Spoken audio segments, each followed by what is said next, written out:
What's up, everyone? Welcome back to the TLZ podcast, where we talk with professionals about the journey, the mindset, and what it really takes to compete at the highest level. Remember that when you train your mind, you change your game.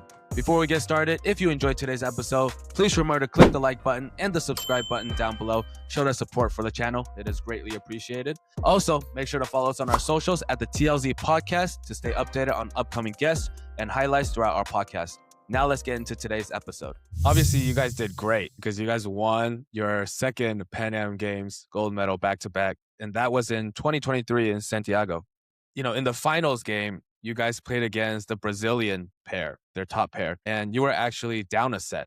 And I imagine the crowd was going insane, especially in that arena, right? Mm-hmm. And they're cheering for their team and like just screaming and like, I don't know, maybe they have drums because I know in the Pan Am Championships, they had like, sometimes they had like drums and stuff. What was that environment like? And what was it like to play against a crowd that was against you? Yeah, it was definitely a South American bias there.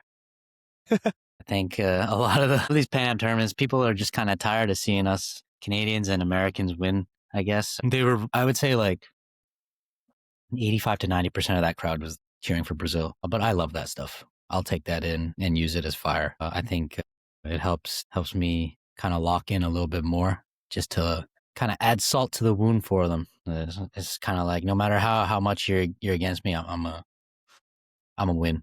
So I think it kind of only helped me, to be honest. Put less pressure on me. For sure. I feel more pressure if they were all cheering for me. I mean, for people that don't know, like South Americans in the Pan Am region, they're like the Indonesians of the world for badminton, right? Like in this region of the world. And like they go crazy. Like they're screaming, they're chanting, they're like got drums in the stands. And yeah, they go absolutely insane. And yeah, I wonder, like, what did you and Adam say to each other in that huddle, like before the second set, right? Because you guys lost the first one. And then how did you guys block out the noise and mount that comeback? Honestly, I don't even think I could tell you. I might have blacked out at that point and just tried to lock in. Our coaches were telling us I think we were doing something too predictable, just being maybe too safe, and that's not really our game. We don't need to be safe. We needed to like trust our abilities and know what kind of things we can create, and I think we just took it from there. Be a little bit more creative and play to our strengths. You know, using our court speed. Obviously, neither of us had big hits, but I think we were able to connect a little bit better. I see. I mean, and also the Brazilians were a lot bigger, right? Because I was watching the video. They're huge. Yeah, I'm telling you, this guy's in the wrong sport, bro. This guy should be trying to go in the NBA. For sure. Yeah, I was watching your YouTube video because I was, exploring your YouTube page, and then I was watching the vlog you did. Some of the shots, like the plays that you recorded. I was like, damn, they are huge. Like they are big, right? And like for you, like I know you're like kind of like average height, not like super tall, right? Not like I believe you're 5'10". Definitely. You're being too kind. I am definitely below average. Yeah, but I mean, like looking up to them, it's like looking at giants, I imagine. Yeah, man, this guy's like 6'7", I think. I think he's 6'7", and then his, you don't think his partner's tall because he's standing next to him, but his partner is like 6'2", 6'3", 6'2" maybe. Yeah. Man, I'm like barely 5'6". Yeah, that's insane. But you guys still managed to pull it off, right? And I saw the celebration afterwards. It was just relief, right? And like just like complete, like finally won the game, and it's just absolutely amazing, right? It's just describe that moment where you guys finally won that point because they were coming back. I remember they were inching back, right? One point at a time. Yeah, it was like 2016 to start, and then it went 17-20, 18-20. Right, or something like that. What was that like? I seen them crawl back a little bit, and then finally winning. I was definitely shaking a little bit. I'm like, oh man, like they get one more, it might be GG's for us. But we try to keep together. I mean, Adam on that last point played that huge clutch duck crouch to cover the drive. I kind of set him up for failure there, but he took it on the chin and turned it into success. So once he got that over, and then I saw it go over, and then I saw, because I think he might have caught the net cord on it. So when Davi came to the net, it was very like kind of obvious he was going to play net. So I was just sprinting to that, and I was like, I need to kill this one. This is our chance. Sure. And then because Adams was like off the net, he kind of like gave it a little higher because his timing was off, Mhm. and I saw it go up. And sometimes normally I might be like a little nervous or excited and make a mistake on that. But this one, like I said, I blacked out after like the first game or something. So I just like ran in and bang. So once I saw it hit off his back, that's why I just fell like immediately, because I was like kind of like, there's no way I just won another one. Like after I won the first one, I was like, okay, that was cool. And winning the second one, I was like, again? And like Yeah. doing it like that after, we looked like we were about to lose the semis. We looked like we're about to lose the final, but it just kept coming back. It was crazy. Yep. It was crazy. Yeah. It's about that perseverance. Yeah. For sure. Like, yeah, I mean, that last shot, like you mentioned, it's always that high shot, right? For like the most important game, for the most important moment. And if you just overthink it for like a second, like, okay, I got to kill this one, or like, I need to hit it down. Those things go wrong so fast. Like, it goes sideways so fast. Yeah. So I was like, it was really nice to see it go down. Yeah. Those ones, when you miss them, they sting for a long time. Yeah. A long time. Yeah. That's why I always tell kids, like, when they're training, especially on the last shot of like, The let's last say, shot, like, you better not miss that last shot. Yeah. You missed the last shot. I'm gonna give you an extra set. Exactly. I mean, those things sting. Like, it hurts bad, and you remember it for years, right? Yeah. But yeah, I know what you mean. And one of the things we mentioned, you switched partners from Jason to Adam, right, that year. And I believe Jason is right-handed and Adam is left-handed, right? So was there like a difference playing with a person using a different hand? Yeah, definitely.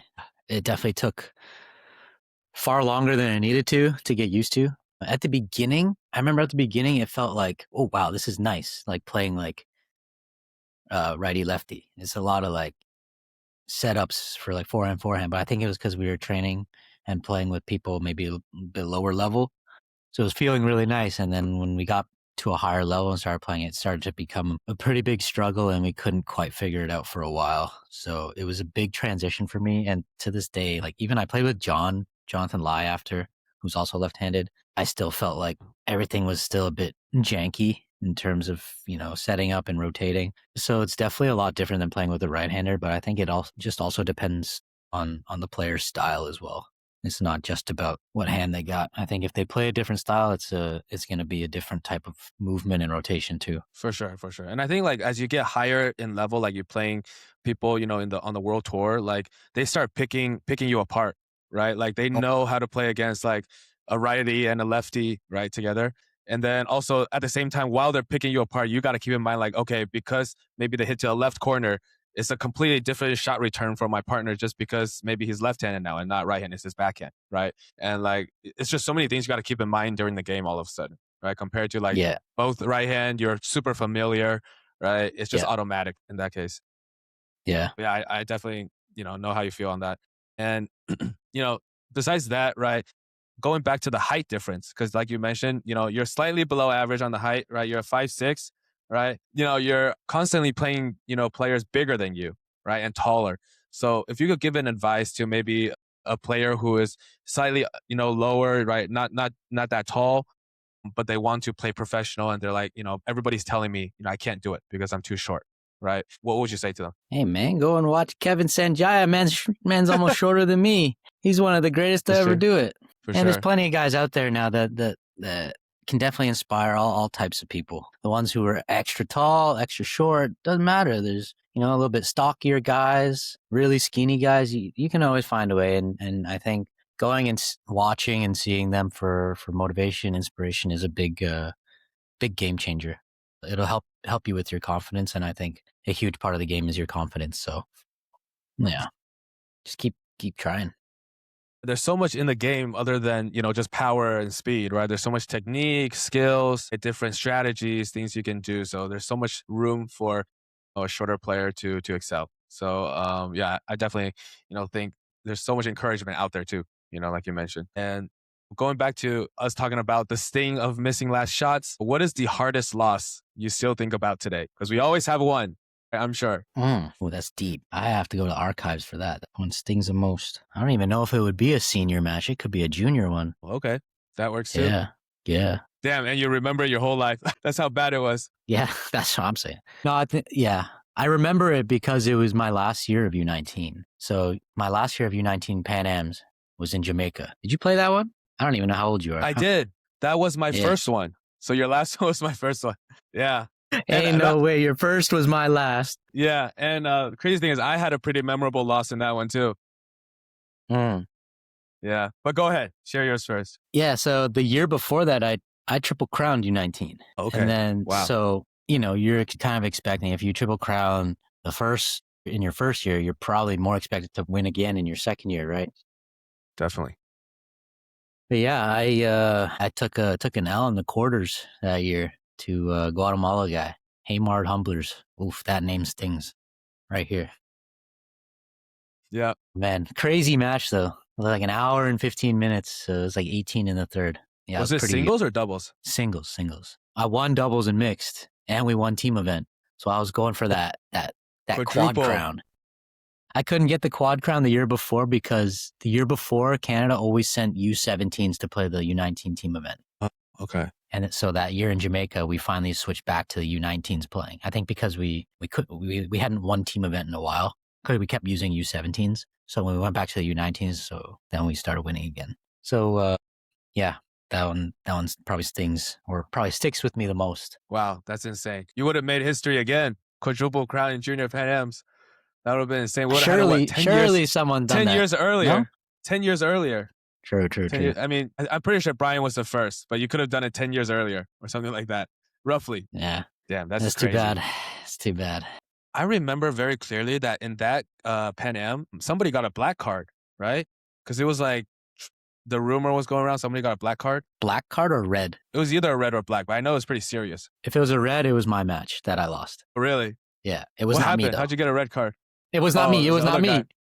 It was the other guy. So, wait, you got awarded a point and you lost that match? Yeah. It was a crucial moment, too. I think it was like he had 20 and I had like, I forget. Red, I don't even know. Red card, if my opponent got a red card, I get a point or he loses one. You get a point.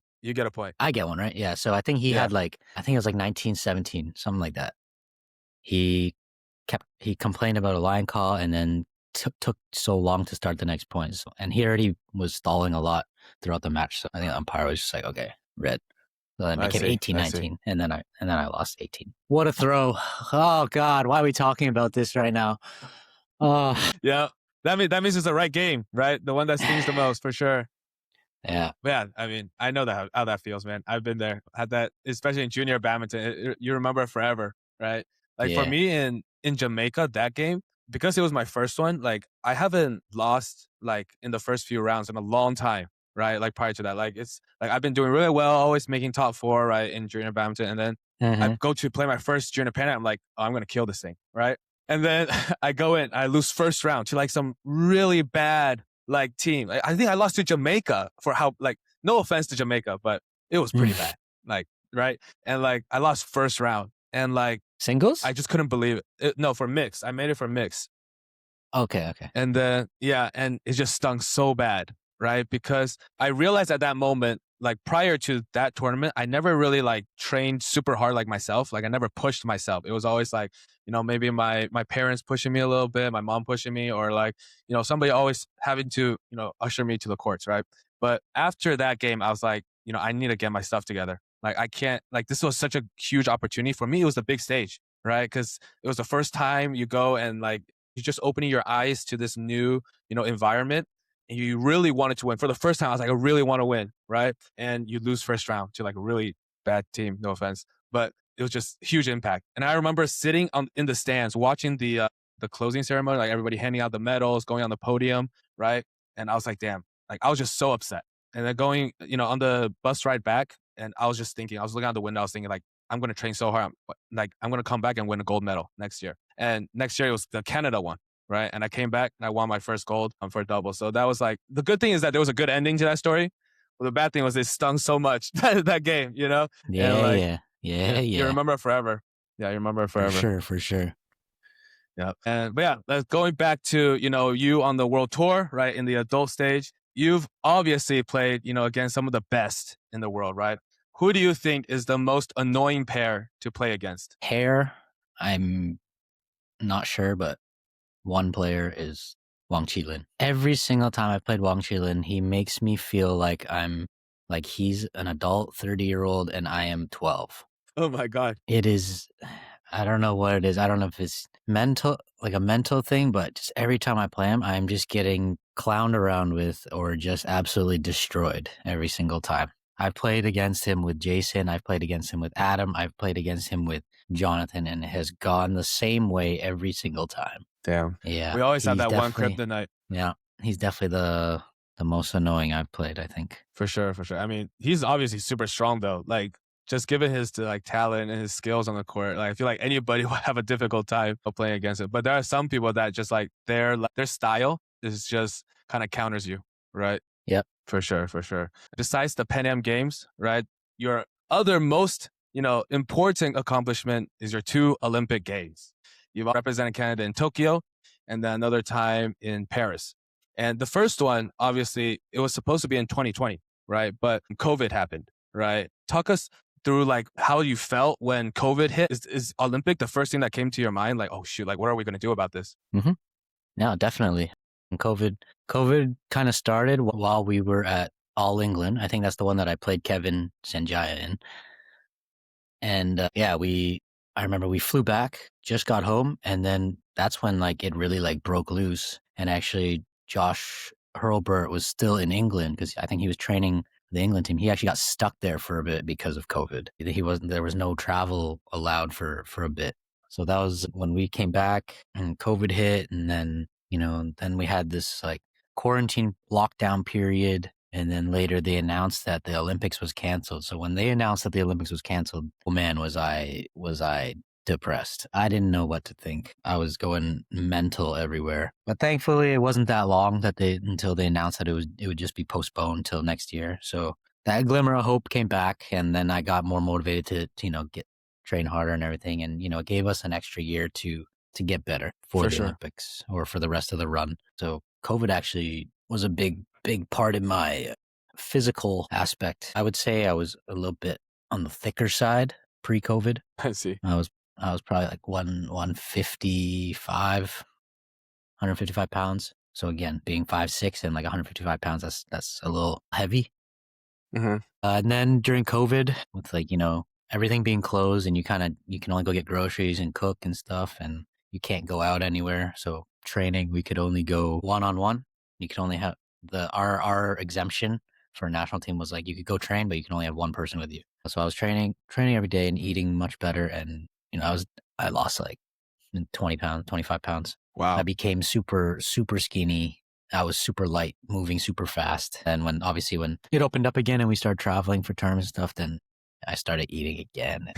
But yeah. Yeah, for sure. But yeah, when they first announced it, it was pretty devastating. I think because it was like lockdown and stuff at that time. You're not allowed to leave your house. So I was, I would try my best to work out. I lived in a condo. I could only do those home workouts. We had adjustable dumbbells. That's about it. And some resistance bands, body weight work. So I was just trying to do as much as I could physically. And then obviously you can't do anything. So I was just like, I started gaming like a crazy, a crazy amount. Practicing your reflexes. Yeah. Trying to keep my reflexes sharp, and a little bit competitive, For sure. Yeah. I mean, I can't imagine because when I saw that your first Olympic was the Tokyo one, I was thinking like, damn, like Nyl's like lifelong dream was to go to the Olympics. I can't imagine, like him finding out that he made the Olympics. He must have been ecstatic. And then all of a sudden, COVID happens and it's just like everything shut down. No, but we didn't find out that we made it yet when COVID happened. Yeah. We weren't sure yet. So when did you find out? The year after. So COVID was in like 2020. Like March-ish, like that's when because that's All England. And then lockdown happened all the way until we didn't play our first tournament until October, was Denmark Open. And that was it was just a continuation of the Olympic qualifying. So we still had to play from October to April. Yeah. So you guys were not done with qualifications? No. We were still trying to like stay ahead of Ryan and Phil. Yeah. Wow. That's insane. So it was like you guys felt like you guys were doing good progress, and all of a sudden just like stop. And you're like, oh my God, I gotta wait like months. Yeah, for sure. Because like obviously in 2019 we won Pan Am Games. We won Pan Am Championships that year as well.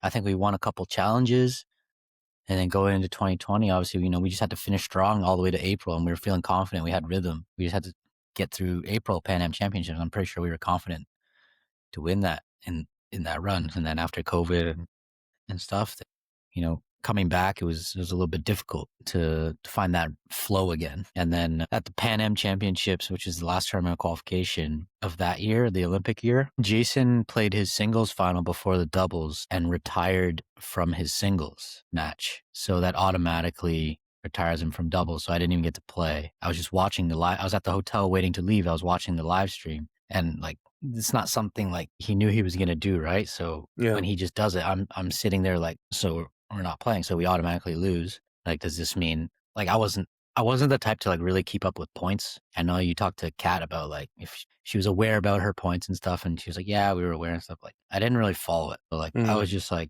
I just knew they were behind us, but they could pass, but I didn't know by how much. So when Jason retired, and I was like, that means we can't play.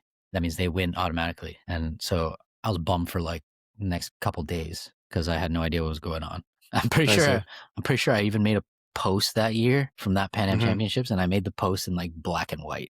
It was that bad, huh? Yeah, just made it a little dramatic. Found out after that we were still in the lead, and Ryan and Phil were able to go still because they passed another team who was supposed to qualify, but after COVID, one of the guys, like during COVID, he was just like, okay, I'm retiring. Really? Yeah. Wow. Guy from Netherlands. Yeah, it's kind of crazy. He could have went. I swear he could have went even if he just played like 1 or 2 tournaments after COVID. But he, like during COVID, he was just like, yeah, can't wait another year. I'm retiring. Damn, that's crazy. Yeah. That's insane. But like, eventually you guys find out that like you guys made it to the Olympics, right? So like, how do they send you an email or they call you up, or how do you get notified? But that one was, I think it was an email. No, first it was a text from our association, and then it was like a low key text. They said like, don't say anything, don't post anything yet, but you're good. So you have to like, it's kind of rough because you kind of have to keep it like, okay, I gotta keep quiet for a bit until it's official, but you already know, For sure. Do you remember like the time where you received the text, like what you were doing? I'm pretty sure I was just at home. Yeah, I was just at home at that time. I was just living with my brother, and I might have had a roommate at that time. Yeah, I told him, just told my roommate. Oh, wow, you weren't supposed to tell anybody though. Nah, he's cool. I trust him. Shout out Antonio. Right. He's got my trust. Nice, he's, nice. Mr. Yonex Canada now. Big dog. Oh, wow. Really? That's awesome. Great. I mean, eventually you guys go to Tokyo in 2021, right? Did the Olympics meet your expectations, or was the reality a little different? Because I know even then, like COVID was still affecting everything. Yeah, definitely got robbed a little bit for first Olympic experience, especially in Tokyo. I think the expectations were super high for Tokyo, but because it was a COVID one, it was obviously still nice, but I think we definitely missed out on a big chunk of the experience by it being a COVID one. We weren't allowed to leave the village other than to go to your sport. Whereas all the other Olympics, you can leave the village whenever you want. You can go explore, you can go meet family, friends. This one, there was no family, friends. You're just there with the team. So yeah, I mean, it must have really sucked because like, especially for you, like, your dad is from Japan, right? Like he's Japanese, and like this is in Tokyo, and he's such a huge fan, and I'm sure you guys still have family there, and they would have loved to come out and see you. And like, yeah, it could have been really special though. The one in Tokyo. Yeah, for sure. Yeah, but it motivated you, right, to go for another one. Didn't get the full experience, so I got to stick around a little longer and try and go get that full thing. Thank God it worked out. How was the experience for the second one? Was it very different, or was it similar? It was different. No, I won't say very different, but it was different for sure. It was nice to be able to go around a bit more. You get to see a lot more things. Obviously, it's just same inside the village. It was pretty similar. I think it was just maybe it felt more busy during the Paris one because more people were willing to go out and stuff. But in Tokyo, a lot of people would they'd be outside in the village, but a lot of times would also just be trying to stay in their apartments to, minimize risk at that time. But it was pretty cool. Both Olympics, I think Josh touched on this, was, the amount of crazy elite athletes that you're around is just surreal. Absolutely crazy. You're just going out for, just going to get a coffee and you just walk and bump shoulders with like Carlos Alcaraz or something. Like, damn. Like in Tokyo, I made it little side quest to go and get pictures with as many NBA players as I could. Yeah. Yeah. So how many were you able to get? I got like 5 or 6. Did they live in the Olympic Village for the 2021? I know for Paris they had like a separate place, right? The U.S. didn't. But other countries did. Yeah. I see. So I got Mark and Pau Gasol from Spain. At that time, Mark Gasol was playing for the Toronto Raptors. So I posted a picture with Mark and like this account on Facebook called BlogTO. It's a pretty big like blog account. Reposted it and like blew it up. And I started like getting like my phone was just blowing up with like followers and stuff. I was like, oh, damn. And I met a bunch. Time to start social media. Yeah, actually. I met a bunch of other ones too, like Rudy Gobert. This guy was like as tall as me, sitting down in the cafeteria, and I was standing up. He was like the same height. Wow. The Eiffel Tower himself. Yeah. I got Yuta Watanabe, the basketball player, not the badminton player. So Yuta Watanabe, Rui Hachimura. Yuta played the Tokyo one? I feel like he Yuta only Watanabe? came out. Yeah, I feel like Yuta only came out like a few years ago, like really like start shining on the NBA stage. I feel like I saw it. I had known him already. Otherwise, I wouldn't have asked him for a picture. Yeah. Nice. Yeah, Rui Hachimura. That's awesome. Matthias Deibel. And at that time, Matthias Deibel was, during COVID, he was doing vlogs too. So I thought that was pretty cool. I was like, yo, where's your camera? I want to be in the vlog. Yeah. I mean, those guys were really chill too, right? I expect. Super chill. Except for Rudy Gobert. He was kind of. Oh, yeah? Oh, that's why he didn't even bother to stand up. Oh, really? Damn. Yeah. That's crazy. I mean, just being able to meet those guys, being in the same room. Yeah. You know, I was saying this with Josh too. Like, it's just so cool, right? It's like you see all of your idols and the people you look up to all in one place. And yeah, it's just absolutely, you can't compare it to anything else. No, for sure. For sure.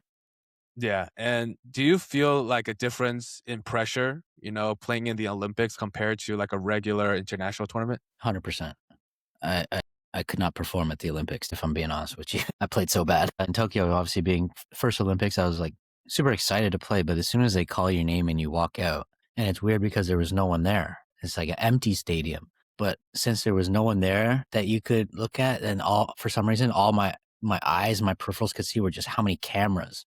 And then I started getting like, oh my God. And then, yeah, it was rough.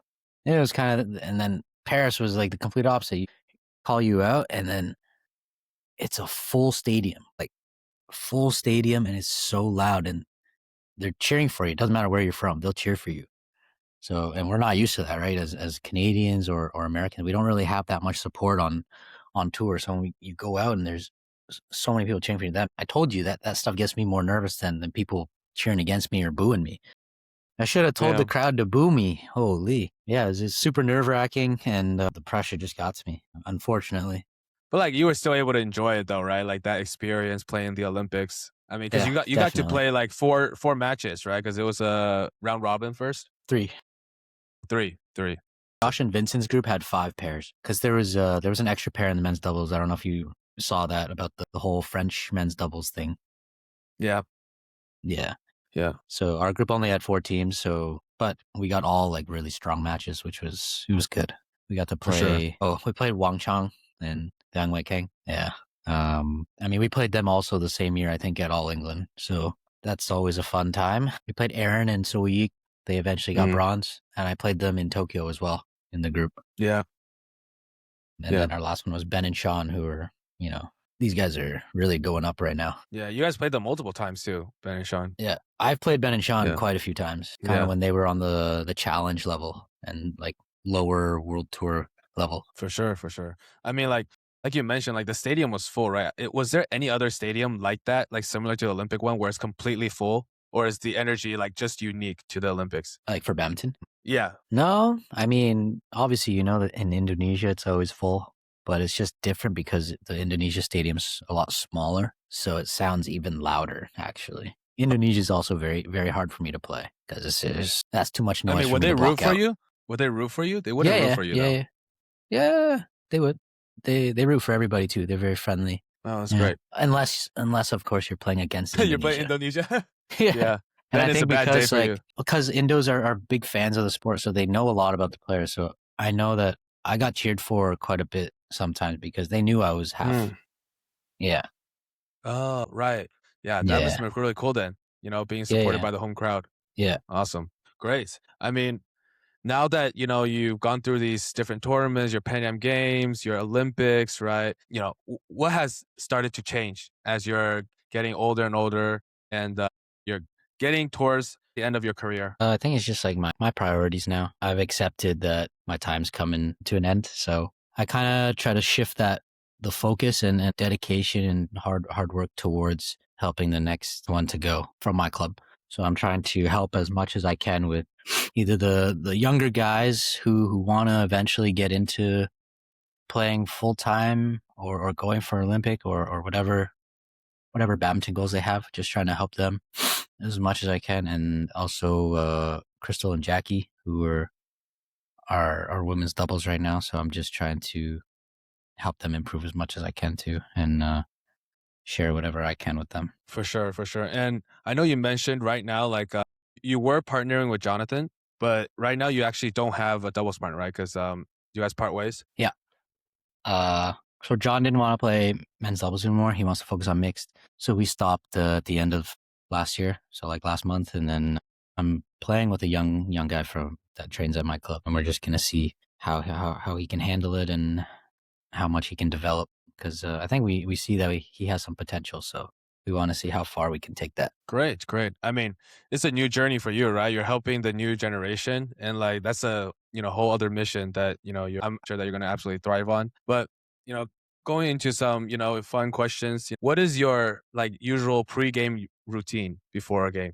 I mean, I do the same warm up as I do in training and for game. I try to keep it as similar as possible, just so that it's very familiar and I'm comfortable and I know I'm good to go. All right. So I just have the same warm up routine for trainings. I'm the one I'm like the DJ. I got the speaker. So I'm running the music. For matches, it's just, I got to put the headphones in and do the music. Other than that, I don't have any like super specific rituals. I just do the same warm up. Tie my shoes a kind of a certain, not funny way, but unique way. I got like this six loop tie. So normally it's just like Loop tie. Yeah. So normally it's just like two, right? Like two circles of your shoelace. I got 6, like 3 on each side. Is there even enough lace to go around? Yeah. Trust. I think I've shown it on, maybe I didn't show it, but I've talked about We it gotta on see a previous interview. demonstration. We gotta see a demonstration sometime. For sure. I have a shoe here. Oh yeah? If you want, if you really want to see it. Sure. Let's take a look. Don't mind it. It's a kind of crusty one. All right, let's see here. All right, so we have a shoe. Huh. Okay, untied. Yep. So I tie my shoes like this all the time, but I would always do the right foot first.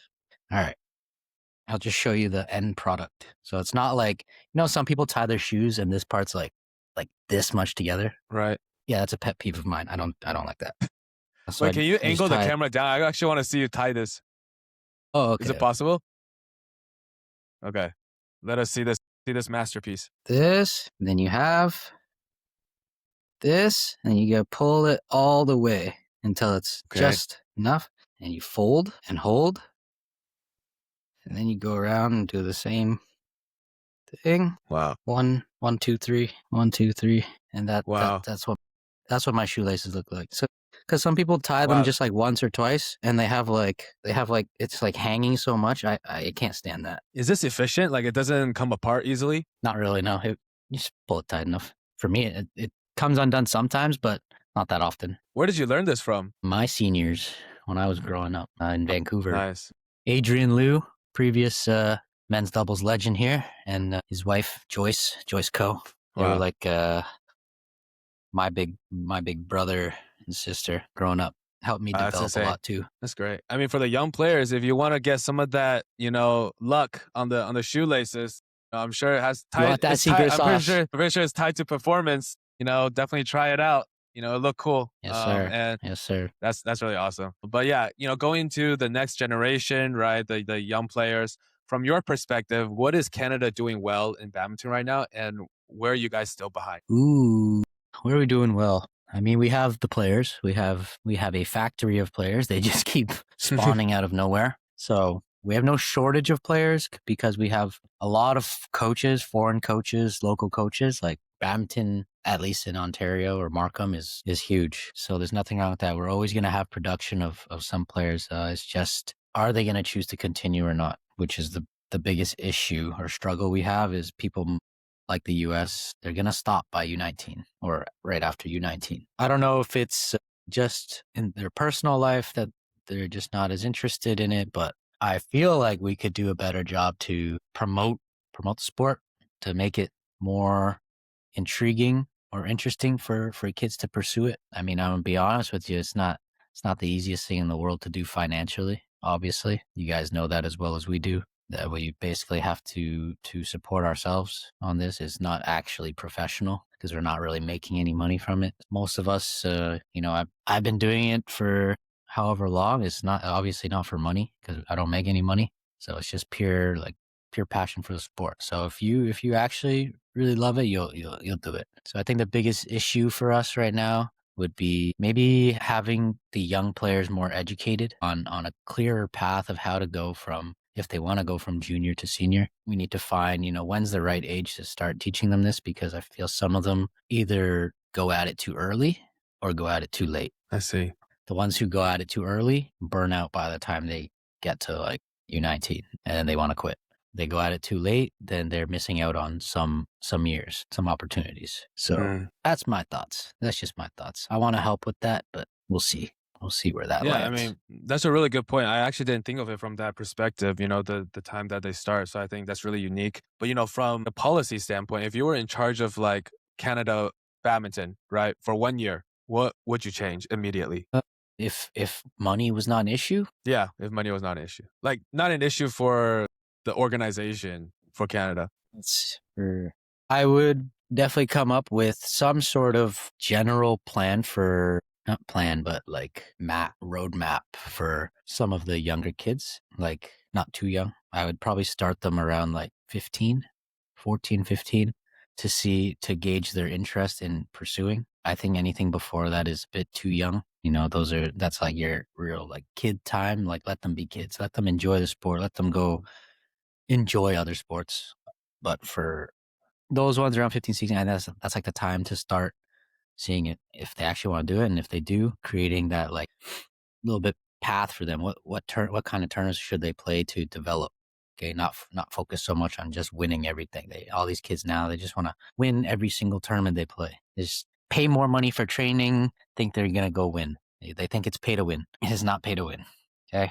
So finding ways to develop them as much as possible to get them ready to come out of juniors, finding the right tournaments, the right training programs for them. As for like the seniors, if I was in charge of Badminton, I'd be definitely trying to organize and communicate a lot more with all the players of when and where would they be willing to train together more. Because right now we're all at our own clubs doing our own thing.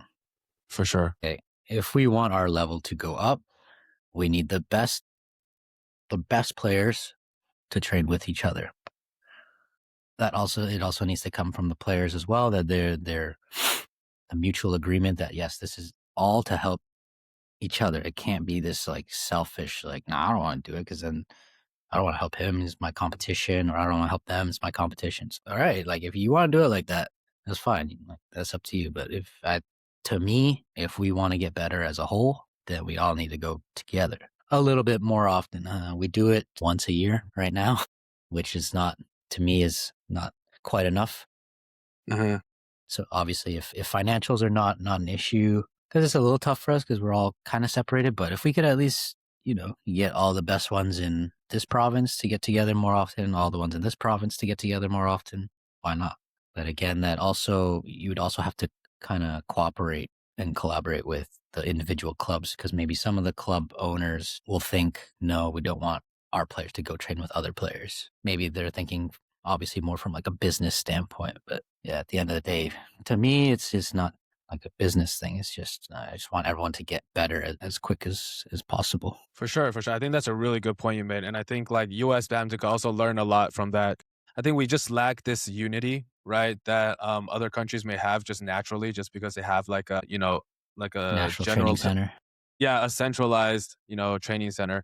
And I think it's super important, for the highest level of that country to compete against each other constantly every single day during training, I think it's just, it would help a lot. So I definitely agree Yeah. with that point. Watching the juniors, you've obviously given a lot of advice, but if there's one mistake you see juniors making over and over again, what would it be? If there's one mistake they're making over and over.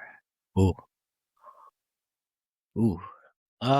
From recent years, what I've seen, to me, I think it's overtraining. These kids now train probably almost more than I do. I see them at the club 7 days a week, and some of these kids are like between 10 to 14 years old, which is, like I said, that is an age where you want your kid to be being a kid, exploring, living a kid life.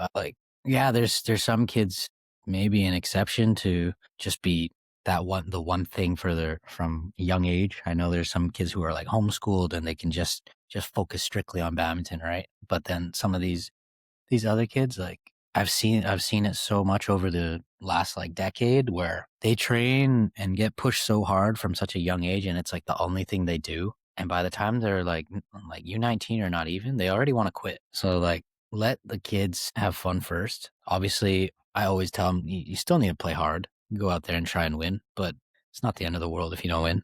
You just move on, because I feel like once you crush them like that or put it into them so early, then their head just gets blocked up, and then by the time they get older, they're just like they want to let it out. They don't want it anymore.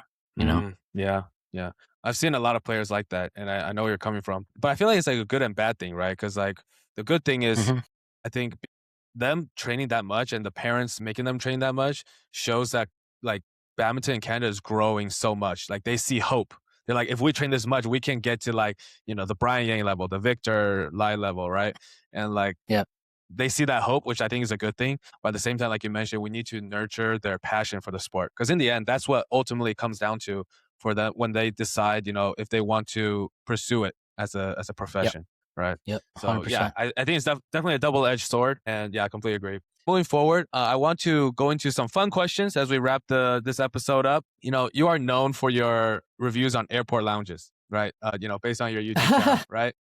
And which airport, after traveling so many places, which airport has the best lounge food, in your opinion? Ooh, might be a toss up here. I'm gonna go between Korea and Taiwan. Is it the food? Just like, what's the difference? Yeah, just the selection and the quality. Korea is crazy good quality and selection. For me personally, I'm not like Korean food is not my favorite. I'm not saying it's bad, but it's not like my favorite. Like my girlfriend loves to have Korean food, but I'm like, okay, sure. Like I'll just go because it's okay. But like Taiwanese food, I love Taiwanese food. And the Taiwan lounge has like braised beef noodle soup. They got Taiwanese popcorn chicken. They got all the good like classic stuff in the lounge where you can just eat as much as you want. It's got like tteokbokki, the rice cakes. They got Korean fried chicken. They got instant noodles. They got cold noodles. They got like all the good Korean stuff. And it's like pretty good quality for like a lounge, for like a buffet. And that's the great thing. You can go and eat as much as you like. It's just kind of a bad thing for me. Usually I gain weight before I even get to the tournament because of the lounges. I mean, I've been to the Korean one last year, and like if anybody goes to the Korean lounge, they gotta try the fried sweet potato. That thing is so good. I don't know if you had it when you were there. Which one? The fried sweet potato. Fried sweet potato, like Like deep they fried? batter it. Yeah, they batter it and they fry it, and it's And it's so like good. kind of like chewy, like a mochi type. Yeah, the outside is like because they still have some of the skin on. It's like a little bit chewy from the skin, but then you bite in and it's like crunchy and it's soft and it's like sweet because their sweet potato is super sweet. And like, yeah. Well, if you guys ever go back to Korea, definitely try the sweet potato. It's really, really good. But yeah, no, those are good picks. But besides the lounge food, which country is your favorite to travel to? They're toss up. I got a few. So actually, surprisingly, last November was my very first time in Korea. I've been traveling for many years. I never played Korea Open, never played Korea Masters. Never. I don't take vacations. I don't really like vacations. So, but we went to Korea Masters in November, and yeah, Korea's up there. I would definitely go back to Korea. I would always say Japan, Tokyo or Osaka. I like those ones just because like the food and the culture for Japan is definitely like top tier for me. I love that it can be so busy. I say this all the time. I love that it can be so busy out on the street, but so quiet and peaceful. Yeah. That's a good Or point. if I want to have a little more fun and be a little more crazy, I'd say Taiwan. Yeah, Really, Taiwan's for really fun. Taiwan, like I know Taiwan has really good food though, but like like is the city like really vibrant too? It depends. I think it's more for like the people that I know there. Okay, Got a good connection of people there. So, and every time I've been there, nice, it's been a really, really good time. awesome, great picks. Last one, and I think this one's really fun actually, given you know, your Indonesian and Japanese heritage. We wanted to do something that's you know, also related to food, because obviously these two countries are just like they have amazing food, right? So what I'm going to do is I'm going to give you two foods at a time, okay, and you're going to pick which one you would rather eat, okay, and these are all either Indonesian or Japanese food, okay. Are you ready? Gosh. Just rapid fire, okay? Rapid fire. You got to pick one right away. All right. And we're going to come out with Okay. your favorite. All right. All right. Here we go. Okay. Let me pull up the list. All right. First one, ramen or katsu? Ramen. Okay. Ramen or sushi? Ramen. Okay. That's going to piss a lot of people off. Ramen or Japanese barbecue? Ramen. Okay. Ramen or rendang? Rendang. Yeah. Ramen. Okay. Ramen or nasi goreng? Ramen. Okay. Ramen or satay? Ramen. Wow, big ramen fan. Okay, then let's do a noodle dish. Ramen or mie goreng? Ramen. Damn. Okay, last one. Ramen or karage? Wow. So Big ramen is ramen the guy. winner. Big Wow, you ramen love guy. ramen that much. Yeah. Wow, that's insane. You must have a lot of ramen in Japan then, every time you go. Oh, yeah. Yep. The dry ramen is crazy. I don't know if you've had dry ramen, but that stuff is crazy. Is it like the one with the poached egg like on top and you break the egg up, and is it Yeah, that one yeah, or? yeah. Yeah, yeah. I like soup ones too, but the dry ramen Mhm. is like, whew. Is there one spot that you always go to in Japan that you can recommend to the listeners? No, not like one specific one because there's like little like stalls and stuff everywhere. Honestly, those are the best ones where they're kind of like smaller. It's kind of like just like a bar seats, those kinds of places. Like those are so good. Damn, that's crazy. You chose ramen over sushi. I don't I know. That's know questionable. that one That's questionable. was tough. That was tough. But Yeah. like I was just thinking of like what do I eat more when I go there, and I eat ramen more, probably because sushi is a little more expensive. Okay, that's a good point. That's a good Sushi point. is like I definitely eat sushi more here at home than ramen because the ramen here is not like in Japan. Yeah, yeah. I know what you mean. Great. Awesome. All right, then. Then ramen is the winner. And we only have one last question, Nyl, to go over. And it is this. You know, obviously you're getting up in age, right? You're towards the end of your career. When your career is eventually over, how do you want people to remember Nyl Yakura? Just that he loves ramen. No, I'm just kidding. All right, guys. I don't know. I never really thought about that. Just hope someone who's been inspired enough to pursue from my story, and I just hope they enjoy the sport for as long as they can. I could have stopped at any time in the last like 5 years, 5-6 years, but you know, I think if you enjoy something that much, then I think it's worth it to keep going because especially for something like badminton, your body's only healthy and young for so long. So I think do it as long as you can. This might be an unpopular opinion because, you know, at my age, I should be starting real life. But for me, that'll come when it does. So I hope people just, I guess, remember me as someone who loved the game and wants to give back to it as much as you can. Awesome. Awesome. Thank you for that, Nyl. And I think you've already have, because I think you inspired the next generation of young players like Brian, Victor, you know, Jackie, and, you know, everybody who's, you know, in badminton Canada. I would think they wouldn't be where they are if your generation of players led the way, right? And so I think you guys had a huge impact, and a lot of it is credited to you. So, but yeah, thank you so much for coming onto the podcast today. That is the end of the podcast. Hopefully, you know, our listeners, when you listen to Nyl talk about his journey, has inspired you for that passion for badminton, and will inspire you to continue playing, right, into the world stage. But yeah, thank you, Nyl, so much for coming on again. And It's a pleasure to talk to you, and hopefully we'll talk to you soon. All right. Thank you, Nyl. Appreciate it. Thank you so much, Tony, and to the podcast for having me. It was a great time. And I hope you guys enjoyed. For sure. Thank you, Nyl. And if you guys enjoyed this episode, make sure you guys click that like button and the subscribe button down below. Make sure you show that support for the channel.